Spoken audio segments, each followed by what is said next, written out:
लड्डू गोपाल की सेवा से क्या फल मिलता है, आइए सुनते हैं इसी पर आधारित एक सत्य घटना। एक सेठ जी श्री कृष्ण के परम भक्त थे। एक बार वह घर पर लड्डू गोपाल जी ले आए।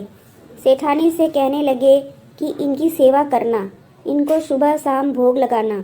सेठानी को उनकी सेवा करना बहुत मुश्किल लगता था। उनका मानना था कि मुझे बच्चों की देखभाल से समय नहीं मिलता, मैं ठाकुर जी की सेवा कैसे करूं।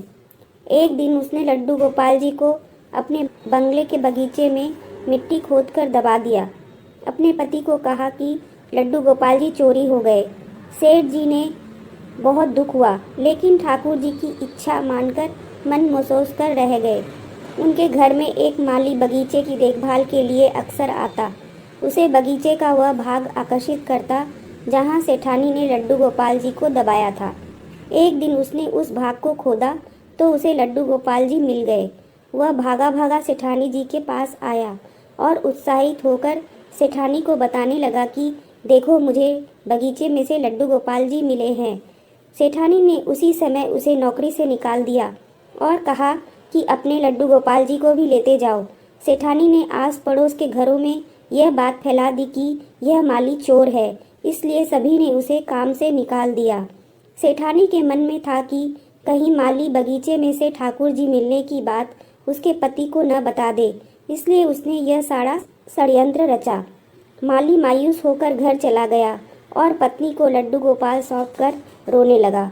पत्नी ने कहा कि रो क्यों रहे हो, यह तो अच्छी बात है कि आप लड्डू गोपाल घर पर लेकर आए हैं। माली ने सारी बात अपनी पत्नी को बताई कि कैसे लड्डू गोपाल के मिलते ही उसकी नौकरी चली गई। इसमें अच्छी बात क्या है। पत्नी ने पति को ढांढस बंधाया और कहा कि ईश्वर पर विश्वास रखे, इसमें भी उन्होंने कुछ अच्छा ही सोच रखा होगा। माली ने लड्डू गोपाल जी को साफ कर स्नान कराया और उन्हें घर के मंदिर में स्थापित कर भोग लगाया। जो मिट्टी ठाकुर जी के साफ करने से निकली थी, उसने अपने पति से पूछा कि इसका क्या करूं। माली ने कहा कि बाहर आंगन में इतनी सारी मिट्टी पड़ी है, उसमें ही फेंक दे। पत्नी ने मिट्टी बाहर पड़े ढेर पर फेंक दी।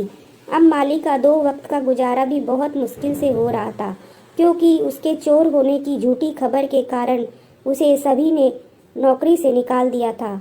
एक दिन एक व्यक्ति उसके घर के बाहर से निकल रहा था। उसके घर के बाहर पड़ी मिट्टी में बहुत सुंदर फूल खिले देखे तो उसने माली को बाहर बुलाया। उसने पूछा कि क्या तुम इन फूलों के बारे में जानते हो।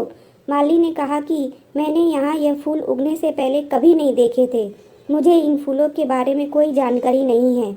उस व्यक्ति ने बताया कि यह एक खास किस्म का फूल है, बाजार में यह फूल बहुत महंगे दाम पर बिकते हैं।